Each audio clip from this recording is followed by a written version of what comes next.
Google is panicking. For the first time in 10 years, the company's grip on search has slipped. Its market share recently dropped below 90% to 89.34%. Okay, what's the big deal? That seems like nothing. But for Google, this is a big problem. Google doesn't dip, not in search, never, until now. Even a 1% drop represents tens of millions of users actively choosing something else, and it's just the beginning. On May 7th, 2025, Apple announced that they were actively looking at AI-powered search engines which would replace Google as the default option on the iPhone and other devices. Google shares immediately dropped 7.5%, losing the company $150 billion worth of market cap. We might be witnessing the biggest transformation on the internet since the 2000s. But how? What is drawing millions of users away from Google?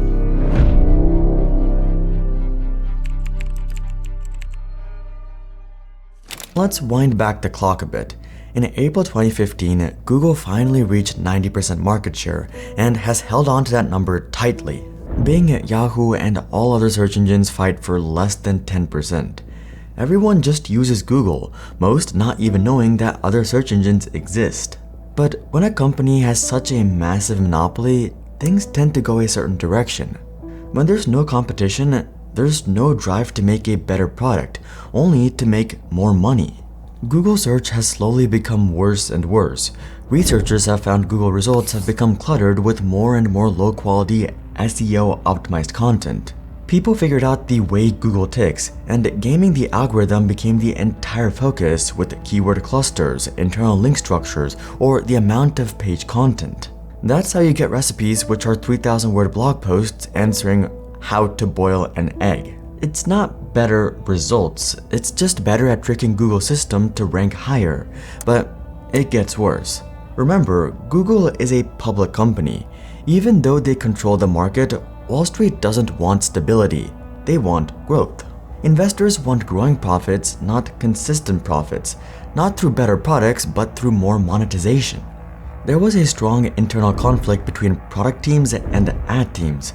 One wanted better products, but the other wanted more money, and unfortunately, I think we all know who won.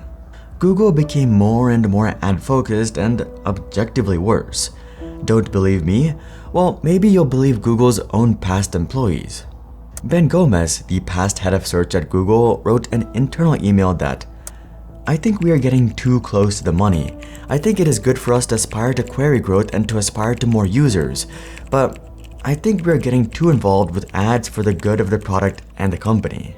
The past vice president of engineering, search, and discover had similar opinions. "I think finance folks are running like chickens with heads cut off. I guess the free ride is ending, and this is the first time they have to figure out how our business actually works." For context, at this time in 2019, Google had declared a code yellow from concern it might not meet its revenue goals that quarter, goals that just mean up forever. There was a good reason our founders separated search from ads. That separation is getting more and more blurred, but there's another problem. Once Google got massive, they stayed massive not by being better, but by spending more money. Google just pays search browsers billions of dollars to be the default option. Sure, they own the biggest browser, Chrome, but the rest, like Safari or Firefox, would use Google because they were paid to. In fact, they paid as much as $20 billion to be the default search engine on iPhones. The US Department of Justice was naturally not too happy about this. They battled Google in court and were labeled an illegal monopoly. Many people don't use Google because it's better, but out of habit and it being the default. Some aren't even aware of alternatives. A judge of the US District Court said that Google willfully engaged in a series of anti-competitive acts to acquire and maintain monopoly power in the publisher, ad server, and ad exchange markets for open web display advertising. And all of that brings us back to today. The focus on maintaining a monopoly instead of making a better product is coming back to bite them. In September 2024, Google had 90% market share, but that fell to 89.34% in October. Since then, every month outside of one, Google has been below 90%. So, what's next?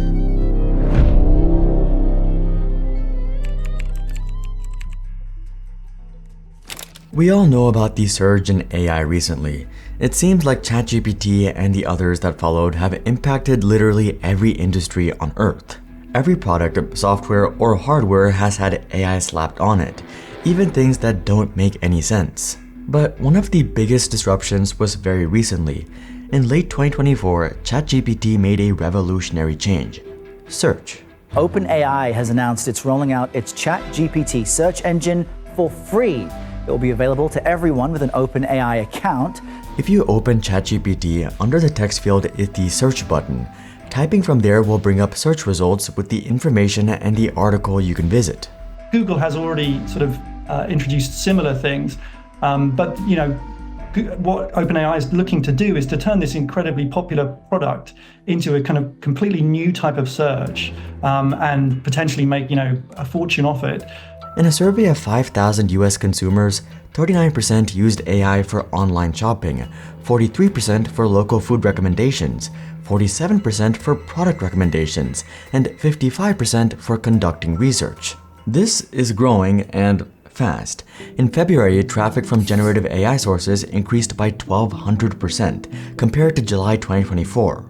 So why AI? How is this better than just searching for it on Google?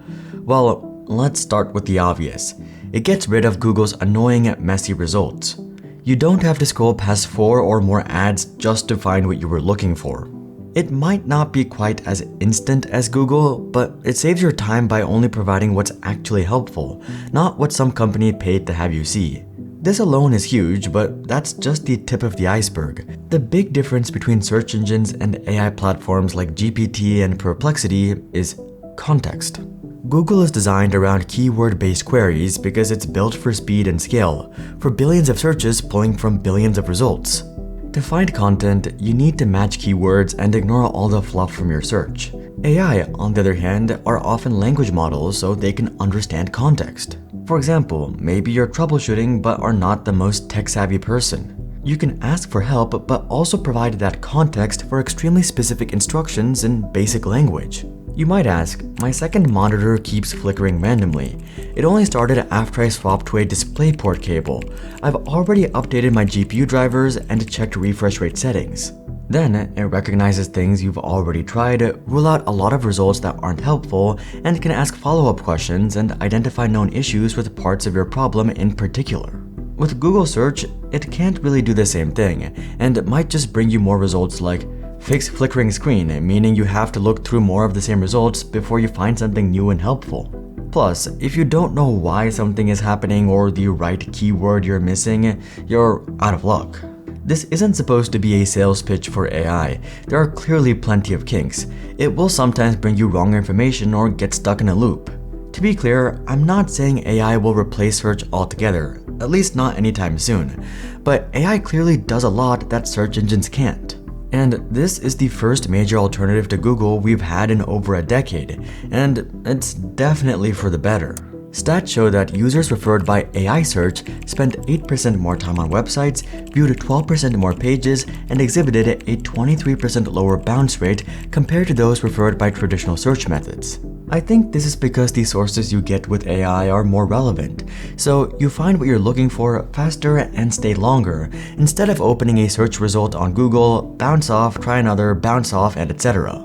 This is where that dip in Google's market share went, and Google is starting to panic.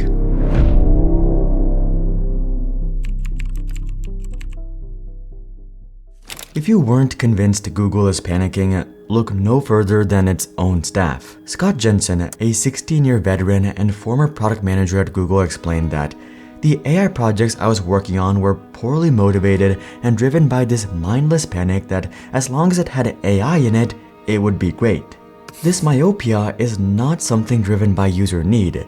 It is a stone-cold panic that they're getting left behind. Google is getting left behind, and that terrifies them. So what have they done? Google has been stumbling left and right with AI. There was the failure with Bard, which stated incorrect facts in Google's very own marketing. Google says such issues are to be expected and will be addressed by its trusted testers. Then there was Gemini, which failed in its very first demo. Check my calendar and see if I'm free when she's coming to San Francisco this year. Gemini pulls relevant content from the image, connects with my calendar, and gives me the information I'm looking for. Oh, looks like we had a little demo issue. Let me try one more time. Then they raced to integrate Gemini into search, which would give you answers right away at the top of search. But it was a bit undercooked. That's when we got results where Gemini helpfully suggested adding some glue to pizza, or that users should eat one small rock per day, and that rocks are vital sources of minerals and vitamins. After these, Google temporarily pulled Gemini, and Alphabet saw a $70 billion drop in share value. Google has now ironed out these kinks and reintroduced Gemini, though they lost a lot of valuable time. Google has also ramped up AI spend even more. In Alphabet's Q1 earnings call, they announced a 43% increase in AI spending to $17 billion. Most of that went into servers and the data centers. They also committed a total investment of $75 billion over 2025. This comes with the release of Gemini 2.5, but there is another problem. It's not clear if Google and AI really work together. Remember, most of Google's revenue is from advertising.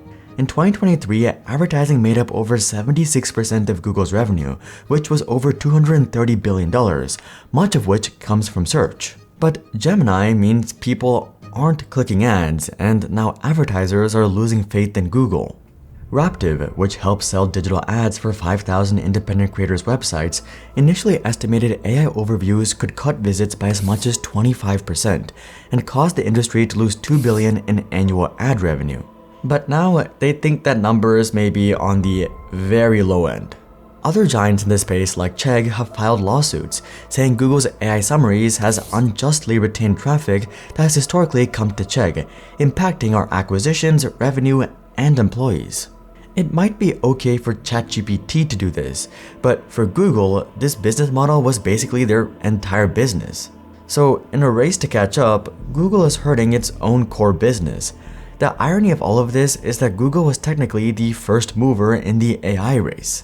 On June 12, 2017, Google researchers published a groundbreaking paper, "Attention is all you need."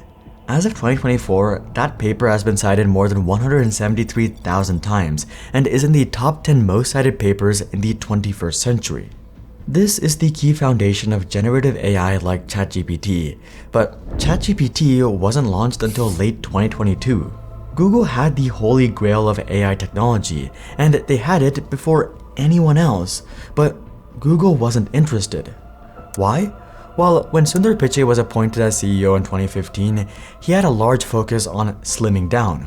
Their big investments into other technologies like Google Glass, Project Loon, Google Fiber, Google Wave hadn't paid off.